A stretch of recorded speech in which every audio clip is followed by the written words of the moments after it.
இப்போ வட்டார வழக்கு எப்படி உருவாகுது? இப்போ உதாரணத்துக்கு பார்த்தீங்கன்னா, கடந்த காலங்கள்ல ஒவ்வொரு சாதிக்குமே ஒரு வட்டார வழக்கு இருந்தது. உதாரணத்துக்கு பிராமணர்கள் பார்த்தீங்கன்னா, அவங்களுக்குன்னு ஒரு வட்டார வழக்கு. தேவர்களுக்கு பார்த்தீங்கன்னா, அவங்களுக்குன்னு ஒரு வட்டார வழக்கு. நாடார்களுக்குன்னு ஒரு வட்டார வழக்கு இருந்தது. நாடார்கள் மாரி தேவர் பேச மாட்டாங்க. தேவர் மாரி நாடார் பேச மாட்டாங்க. பிராமணர்கள் போல பிற சாதியினர் பேச மாட்டாங்க. இவங்கெல்லாம் பிராமணர்கள், வாங்க வாங்கோ அப்படி இப்படின்ட்டு ஆற்றுல சௌக்கியமாக இருக்கீங்களா, அண்ணா வாங்கண்ணா அப்படிங்கிற மாதிரி பிராமணர்கள் பேசுவாங்க. அது மாதிரி மற்றவங்க பேசுவாங்க. ஏன் இந்த மாதிரி தனித்தனியாக வட்டார வழக்கு இருந்தது? ஏன் பிராமணர்களுக்கு தனி வட்டாரம்? ஏன்னா அந்த காலத்தில் ஒரு சாதியினர் இன்னொரு சாதியினரோடு பழக மாட்டாங்க. ஒரு இடைவெளியை கடைபிடிப்பார்கள். சும்மா ஒரு கட்டுப்பாடோடு தான் பேசுவாங்க. என்னென்னா வணக்கம் அப்படி ஏதோ ஒரு குறிப்பிட்ட 2 வார்த்தை, ஐயா வணக்கங்க. ஒரு சாதியினர் இன்னொரு சாதியினருக்கு இடையில் உயர்ந்த சாதியை பார்த்தா தாழ்ந்த சாதியினர் ஐயா வணக்கம், சாமி வணக்கம் அப்படின்னு தான் சொல்லுவாங்க. சும்மா சிரிக்கிறது, உறவு முறை அடிப்படையாக கொண்டு சிரிக்கிறது அதெல்லாம் கிடையாது. தாழ்ந்த சாதியினர் உயர்ந்த சாதியை பார்த்து ஐயா வணக்கம் சாமி, கும்பிடுறோம் சாமி இப்படி சொல்லிவிட்டு கடந்து போயிடுவாங்க. ஒரு சாதிக்கும் இன்னொரு சாதிக்கு இடையில் ஒரு தொடர்பே கிடையாது. அதனால் ஒரு சாதிக்கும் இன்னொரு சாதி அவங்க பேசுகிறதும் இவங்க பேசுகிறதும் வேறு வேறு. அவங்களுக்கும் நமக்கும் வித்தியாசம் இருக்கணும்னே நினச்சாங்க. நாம் அவங்கள மாதிரியே நம்ம பேசிடக்கூடாது அப்படின்னு நினச்சாங்க. உதாரணத்துக்கு நாடார்கள் என்ன பண்ணுவாங்க, தென் தமிழ்நாட்டில் அவிய இவிய அவங்க இவங்கங்கிறது அவிய வந்தாவ போனாவ அப்படிம்பாங்க. இதே தேவர் என்ன பண்ணுவாங்க, அவங்க இவங்கன்னுவாங்க.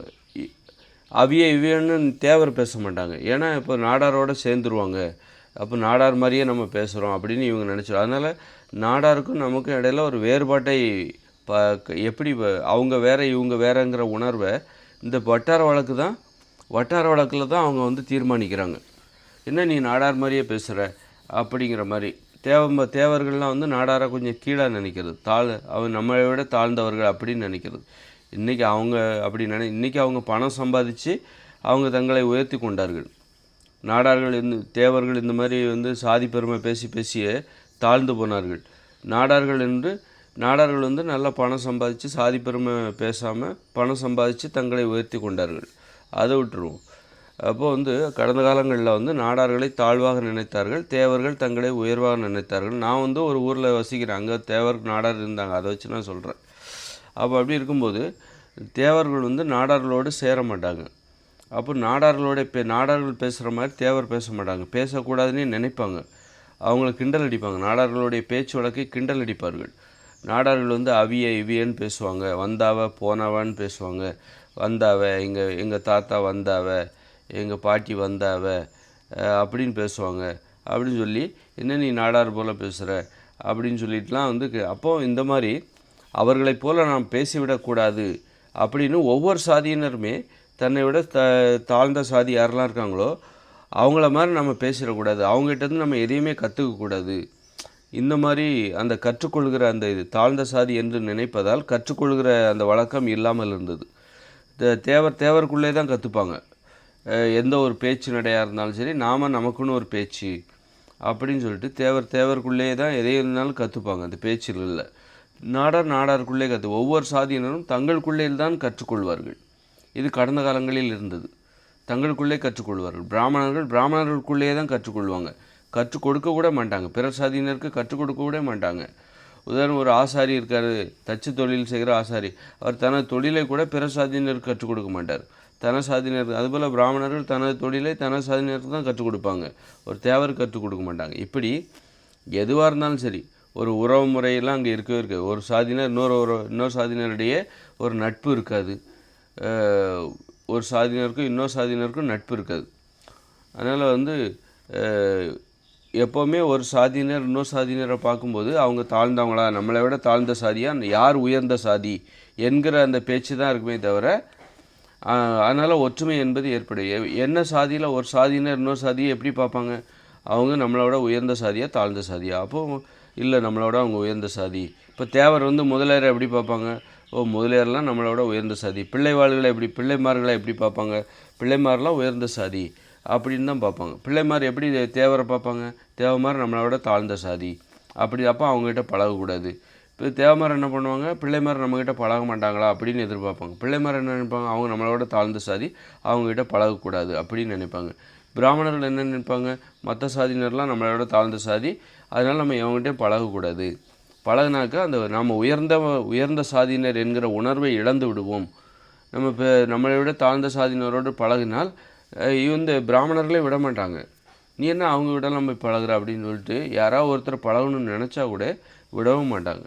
அதனால தான் இந்த வட்டார வழக்கு, சாதிக்கு ஒரு வட்டார வழக்கு கடந்த காலங்களில் இருந்ததுக்கு காரணம் என்னென்னா, பிற சாதியினரோடு உறவு முறை இல்லாததால் அந்த கற்றுக்கொள்கிற வழக்கமே கிடையாது. கற்றுக்கிறதே ஒரு அவமானமாக நினச்சாங்க. ஒரு தாழ்ந்த சாதியினரை போல் பேசிவிடக்கூடாது அப்படின்னு நினச்சாங்க. அதே மாதிரி சிலர் இந்த தாழ்ந்த சாதியினருக்கு உயர்ந்த சாதி போல் பேசுகிற ஒரு வழக்கம் ஒரு இது வரும். அதன் மூலம் நம்ம உயர்ந்துடலாம் அப்படிங்கிற எண்ணம். அதாவது உயர்ந்த சாதியினரை போல், இப்போ பிராமணர்களைப் போல் பேசிவிட்டால் நன்னா இருக்குது, இப்படியெல்லாம் பேசிட்டால் நம்ம உயர்ந்துடலாம் அப்படிங்கிற நினைப்பு கூட ஒரு சில சாதியினருக்கு சாதிகளில் தாழ்ந்த சாதிகளில் சிலருக்கு இருக்கலாம். தாழ்த்தப்பட்ட சாதிகளில் ஒரு சிலருக்கு இருக்கும். இந்த மாதிரி தான் வட்டார வழக்குங்கிறது ஏன் ஒரு சாதியினருக்கு ஒவ்வொரு வட்டார வழக்கு இருந்தது அப்படின்னா, பிற சாதியினரோடு ஒரு அன்பு, பாசம், அதன் அடிப்படையில் ஒரு உறவுமுறை அங்கே இல்லவே இல்லை. அது இருந்தால் தான் அந்த கற்றுக்கொள்கிற வழக்கமே இருக்கும். ஒரு அன்பாக ஒருத்தர்கிட்ட நம்ம பேசும்போது தான், ஒருத்தர் நம்மக்கிட்ட பேசும்போது தான் அவர்கிட்டருந்தே நம்ம கற்றுப்போம், அவரும் நம்மக்கிட்ட கற்றுக் கொடுப்பார். அன்பு இல்லாத போது அங்கே கல்வியே கிடையாது. அப்போ கடந்த காலங்களில் ஒரு சாதிக்கு இன்னொரு சாதிக்கு இடையில் ஒரு அன்பு, உறவுமுறை எதுவுமே இல்லாதனால ஒவ்வொரு சாதியினரும் தங்களுக்குள்ளே கற்றுக்கொண்டார்கள், தங்களுக்கு மட்டுமே கற்றுக் கொடுத்தார்கள். பிறரிடமிருந்து கற்றுக் கொடுக்கக்கூடாது, பிறருக்கு கற்றுக் கொடுக்கவும் கூடாது, கற்றுக்கவும் கூடாது, பிறரிடமிருந்து கற்றுக் கொடுக்கவும். இந்த மாதிரி ஒரு ரகசிய உறவு முறை தங்களுக்குள்ளே எல்லாம் வச்சுக்கிட்டேன். இதனால தான் ஒரு சாதிக்கு ஒரு வட்டார வழக்கு கடந்த காலங்களில் இருந்தது. அது மாதிரி ஒரு ஊருக்கு ஒரு வட்டார வழக்கு கூட இருக்கும். அந்த ஊருக்காரங்க வேறு மாதிரி பேசுவாங்க. ஏன்னா ஒரு ஊருக்காரங்களே கடந்த காலத்தில் பார்த்திங்கன்னா, ஒரு தெருவுக்கு ஒரு வட்டார வழக்கு இருக்கும், ஒரு சாதிக்கு ஒரு வட்டார வழக்கு இருக்கும். இந்த மாதிரிலாம் கடந்த காலங்களில் இருந்தது. அந்த ஊருக்காரங்க பேசுவாங்க, வேறு மாதிரி பேசுவாங்க. ஒரு ஊருக்கு இன்னொரு ஊருக்கு இடையில சண்டைகள் இருக்குதுன்னு வச்சுக்கோங்க, அப்போ அவங்க ஊருக்கார மாதிரி இவங்க பேச மாட்டாங்க. இந்த மாதிரி சண்டைகள் தான் இந்த வட்டார வழக்குகளை தீர்மானிக்குது. நம்ம எல்லாருக்கூடையும் பழகுறோம் அப்படின்னு வச்சுக்கோங்களேன், அப்போ கலப்பு ஏற்படும். அவங்க இவங்களோட பழகுவாங்க, இவங்களோட பழகுவாங்க, அப்போ ஒரு கலப்பு ஏற்படும். கற்றுக்குவாங்க, இவங்க அவங்களுக்கு கற்றுக் கொடுப்பாங்க. நாம் சண்டை போடும்போது பார்த்திங்கன்னா, ஒரு ஊர்லேயே பல வட்டார வழக்கு இருக்கும். இது அந்த தெருக்காரங்க, மேற்கு தெருக்காரங்க இப்படி தான் பேசுவாங்க, கிழக்கு தெருக்காரங்க இப்படி தான் பேசுவாங்க. மேற்கு தெரு ஒரு ஊர்லேயே பல சாதி இருக்கும், பல வட்டார வழக்கு இருக்கும். காரணம் அந்த சண்டைகள் தான். ஒருத்தர் இன்னொருத்தர்கிட்ட சண்டை போட்டுக்கிட்டே இருப்பாங்க, பழகவே மாட்டாங்க. அந்த கற்றுக் கொடுக்குற வழக்கங்கிறது அவரவர் சாதிக்குள்ளே தான் இருக்கும். அதனால் அறிவுங்கிறது இல்லாமல் போகலாம். அப்போ இன்றைக்கி யாருக்கிட்ட இருந்தாலும் நீ அன்பு செலுத்தும் போது யாரிடமிருந்து வேண்டுமானாலும் நீ கற்றுக்கொள்ளலாம். சண்டைகள் போடாத போது, நாமெல்லாம் ஒன்று என எண்ணும் பொழுது நீ எல்லோரிடம் வேண்டுமானாலும் பழகலாம், யார்கிட்ட வேணாலும் கற்றுக் கொடுக்கலாம். அப்போ அந்த ஒரு ஊரில் பல வட்டார வழக்கு இல்லாமல் போயிடும். ஒரு ஊருக்குள்ளே பல வட்டார வழக்கு கடந்த காலங்களில் இருந்தது. எங்கள் ஊர்லலாம் இருந்தது. ஒவ்வொரு சாதியும் எங்கள் ஊரில் பல சாதி இருந்து பார்த்திங்கன்னா, பிள்ளைமார் இருப்பாங்க, 10 பேர் இருப்பாங்க, 10 குடும்பம் தான் இருக்கும். அவங்களுக்குன்னு ஒரு வட்டார வழக்கு இருந்தது. தேவமார் இருந்தாங்க, அவங்களும் ஒரு 10-15 குடும்பம் தான் இருந்தது, அவங்களுக்குன்னு ஒரு வட்டார வழக்கு இருந்தது. அதுபோல் நாடார்கள் நிறைய குடும்பம் இருந்தது, 100, 200, 300 குடும்பக்கிட்ட இருந்தது, அவங்களுக்குன்னு தனி வட்டார வழக்கு. அதுபோல் தலித்துகள் ஒரு 100, 200 குடும்பக்கிட்ட இருந்தது, ஒரு 100 குடும்பக்கிட்ட இருந்தது, அவங்களுக்குன்னு ஒரு வட்டார வழக்கு. இப்படி ஒவ்வொரு சாதியினருக்கும் ஒரு வட்டார வழக்கு ஒரு ஊர்லேயே இருந்தது. காரணம் என்னென்னா, அவர்களுக்குள் அது பார்த்திங்கன்னா, இந்து நாடார்களுக்குன்னு ஒரு வட்டார வழக்கு இருக்கும், கிறிஸ்தவ நாடார்களுக்குன்னு ஒரு வட்டார வழக்கும். இந்து நாடார்களும் கிறிஸ்தவ நாடார்களும் சண்டையிட்டு கொள்வார்கள். அப்போது சகஜமாக ஒரு அன்பாக பேச மாட்டாங்க, பழகம். அதனால் கல்வி என்பது அங்கே இல்லை. ஒரு சாதியினருக்கு, இந்து நாடார்களுக்கும் இடையிலே ஒரு கிறிஸ்தவ நாடாருக்கும் இடையிலே அங்கு கல்வி என்பது இல்லை, கற்றுக் கொடுக்குற வழக்கமே கிடையாது. கடந்த காலங்களில் நம்ம கல்வினா பள்ளிக்கூடம் தான் நம்ம நினைக்கிறோம். பள்ளிக்கூட கல்வியை கடந்த காலம்லாம் பள்ளிக்கூடமே இல்லை. அப்போ இல்லாத நிலையில் அவர்களுடைய கல்வி எப்படி இருந்தது? வாய்மொழி கல்வியாக இருந்தது. அவரவர் சாதிக்குள்ளே தான் அந்த கல்விங்கிறது வாய்மொழி கல்வி. இருந்தது. பிற சாதியினருக்கு எதையுமே கற்றுக் கொடுக்க மாட்டார்கள். பிற சாதியினர் எதையுமே தெரிந்து விடக்கூடாது, பிற சாதியினர் முன்னேறிவிடக்கூடாது என்று நினைப்பார்கள். தங்களுக்கு தெரிந்ததை பிற சாதியினருக்கு சொல்லிவிடக்கூடாது. இப்படிப்பட்ட போக்கெல்லாம் இருந்தது. அப்போது வந்து எப்போ அந்த வட்டார வழக்கு ஒரு ஊர்லேயே இருந்தாலே நம்ம குறுகி விடுகிறோம், நமது எல்லைகள் குறுகி விடுகிறது. ஒரு ஊர்லேயே பல சாதி இருந்தாலும் பல வட்டார வழக்கு ஏன் ஏற்படுகிறது என்றால், நாம் ஒரு ஊருக்குள்ளே பகைமை பாராட்டுகிறோம். அதனால தான் நமக்குள்ளே நம்ம கல்வி என்பது சுருங்கி விடுகிறது, அந்த கலப்பு என்பது ஏற்படாது. அதனால தான் இப்போ வந்து வட்டார வழக்கு அப்படி ஏற்படுது. ஒரு ஊருக்குள்ளே பல வட்டார வழக்கு ஏற்படாது, அதான் காரணம். அப்போ பல மொழிகள் ஏற்படுவதற்கு அதான் காரணமாக இருக்குது. எப்போ வந்து மனிதர்கள் வந்து முதல்ல இந்தியா முழுதும் தமிழ் தான் பேசுனாங்கன்னு சொல்கிறாங்க. அப்போல்லாம் ஒருவேளை ஒற்றுமை இருந்திருக்கும். இந்தியா முழுதும் தமிழ் பேசுகிறாங்க, உலகத்தின் அனைத்து மொழிகளிலும் தமிழ் இருந்திருக்கிறது அப்படின்னா, அந்த காலகட்டங்கிறது வந்து ஒருவேளை கற்காலமாக இருக்கலாம். கற்காலங்களில் மனிதர்கள் சண்டை போடாமல் இருந்திருக்கலாம். எப்போ உலகத்தை கண்டுபிடிச்சாங்களோ அப்போ தான் மனிதர்களுக்கு பேராசைகள் வருகிறது. உலகத்தை கண்டுபிடிக்கும் போது தான் ஆடம்பரமாக வாழ வேண்டும் என்கிற ஆசை, ஆடம்பரமாக வாழ்வதற்கு பிறரை அடிமைப்படுத்த வேண்டும், அடிமைப்படுத்தும் போது அப்போ தான் சண்டைகளே வருது. கற்காலங்களில் உலக மொழிகளெல்லாம் தமிழ் மொழி இருக்கிறது. இந்தியாவில் ஒரு காலகட்டத்தில் தமிழ் தான் பேசி கொண்டிருந்தார்கள். அப்படி இருக்கும்போது ஒருவேளை இந்தியாவில் அமைதியாக இருந்திருக்கும், மனிதர்கள் ஒற்றுமையாக வாழ்ந்திருப்பார்கள். எப்பொழுது உலகங்களை கண்டுபிடித்தார்களோ அப்பொழுது தான் சண்டைகள் உருவாகிறது, வேற்றுமைகள் ஏற்படுகிறது, தொழில் ரீதியான வேறுபாடுகள், தொழில்களே அப்போ தான் வருது. உலகங்களை அடிப்படையாக கொண்டு தான் கற்காலத்தில் வந்து ஒரே தொழில் தான் செஞ்சாங்க, உணவை தேடுவது, உணவை உற்பத்தி செய்வது. வேறு எந்த தொழிலுமே கிடையாது. அவரவர் தற்சார்பு வாழ்க்கை முறை கற்காலத்தில் இருந்திருக்கிறது. அவரவர் தேவைகளை அவரவரே பூர்த்தி செய்வது.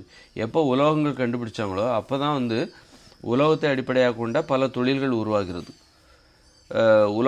உலோகம் கண்டுபிடிச்சோன்னே இரும்பு கண்டுபிடிக்கும் போது தான் இரும்பை வச்சுக்கிட்டு ஒருத்தர் என்ன பண்ணார், மரத்தை வெட்டுறாரு.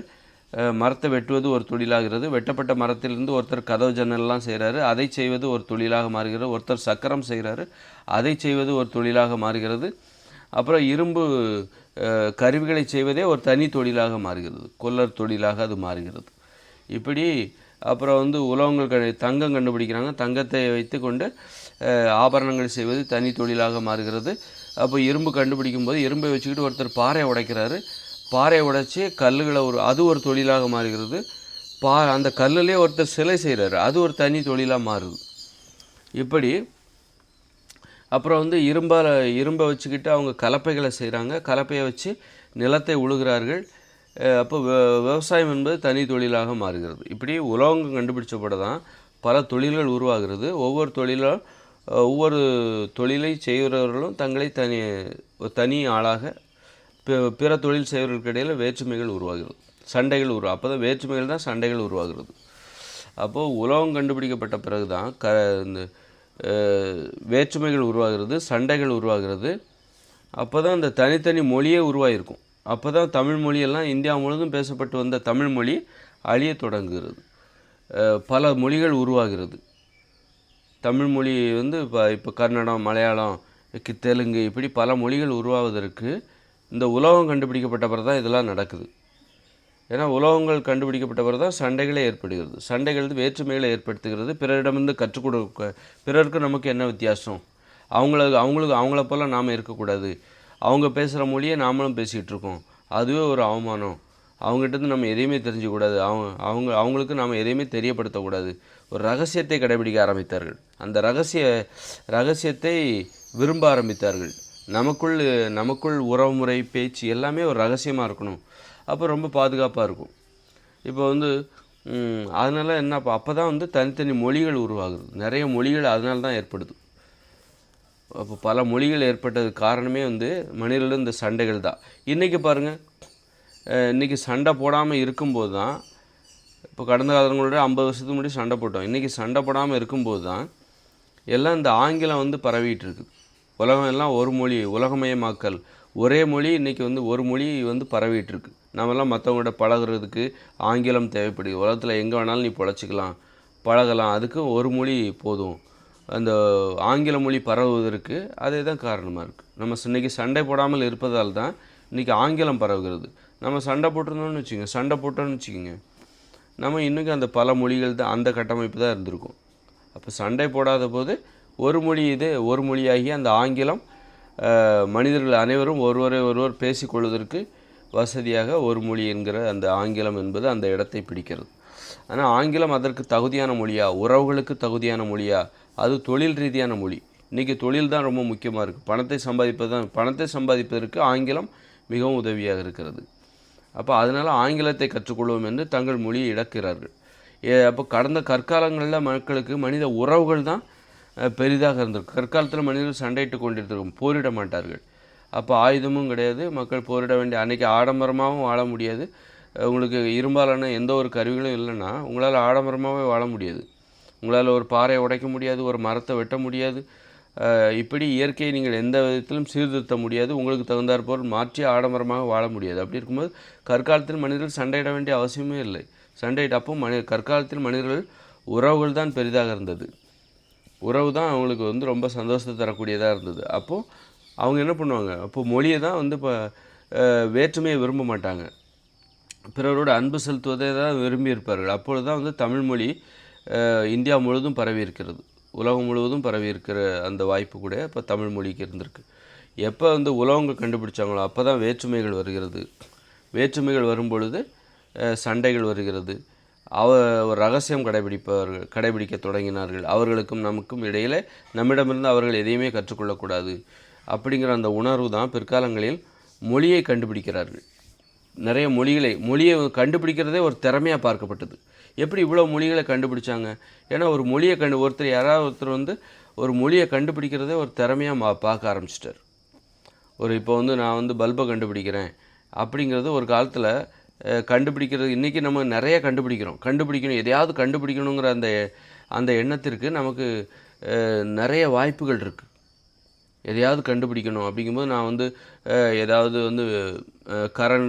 தண்ணியிலேருந்து மின்சாரத்தை கண்டுபிடிக்கிறேன், சூரிய ஒளியிலேருந்து நான் மின்சாரத்தை கண்டுபிடிக்கிறேன், அல்லது ஒரு 2 வீலரை கண்டுபிடிக்கிறேன். இப்படி கண்டுபிடிக்கிற இந்த உணர்வு கடந்த காலங்களில் எப்படி இருந்ததுன்னா மொழியை கண்டுபிடிப்பதில் ஆர்வமாக இருக்கும். ஒரு கூட்டாக சேர்ந்து இன்றைக்கி ஒவ்வொரு கம்பெனியும் ஒவ்வொரு கண்டுபிடிப்பை கண்டுபிடிக்குது. அப்போ அன்னைக்கு கடந்த காலங்களில் சண்டையிட்டுக்கு உலகங்கள் கண்டுபிடிக்கப்பட்டவர் மனிதர்கள் சண்டையிட்டு கொண்டார்கள். அப்போ மனிதர்கள் ஒன்று சேர்ந்து கூட்டாக ஒரு நிறுவனத்தைப் போல மொழியை கண்டுபிடித்தார்கள். சண்டை போட்டுக்கிட்டு இருந்த அந்த உலகம் கண்டுபிடிக்கப்பட்ட பிறகு மொழியை அப்படி தான் இந்த மொழியெல்லாம் உருவாச்சுது. இதெல்லாம் திட்டமிட்டு ஒரு கூட்டு முயற்சியின் அடிப்படையில் தான் இந்த மொழியே கண்டுபிடிக்கப்பட்டிருக்கு. எப்படி தெலுங்கு உருவாச்சு, எப்படி மலையாளம் உருவாச்சு அப்படின்னா மலையாள மொழியே ஒரு கூட்டு முயற்சி அடிப்படையில் அவர்கள் தமிழர்களே 2 பிரிவினருக்கு சண்டைகள் ஏற்பட்டிருக்கும்.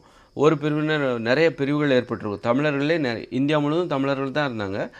அப்போது என்ன ஆகும், தமிழர்களுக்கு இடையிலே சண்டைகள் ஏற்படுது. அப்போது என்ன ஆகும் அப்படின்னா பிளவுகள் ஏற்படுது.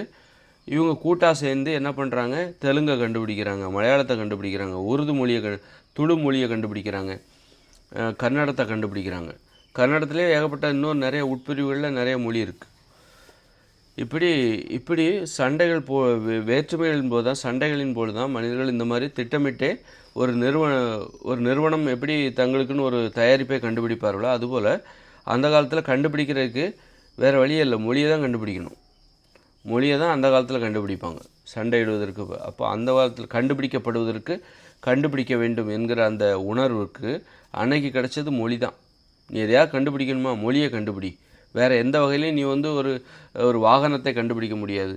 அந்த காலத்தில் உன்னால் ஒரு 2 வீலரையோ அல்லது சோலார்லேருந்து மின்சாரத்தையோ அன்னைக்கு இருக்கிற அன்னைக்கு அவ்வளோ இயந்திர அறிவியல் தொழில்நுட்பம் கிடையாது. அதனால் கண்டுபிடிக்கணுங்கிற அந்த ஆர்வம் இருக்குல்ல, அது பார்த்திங்கன்னா அந்த காலத்தில் மொழி மீது திரும்பியது.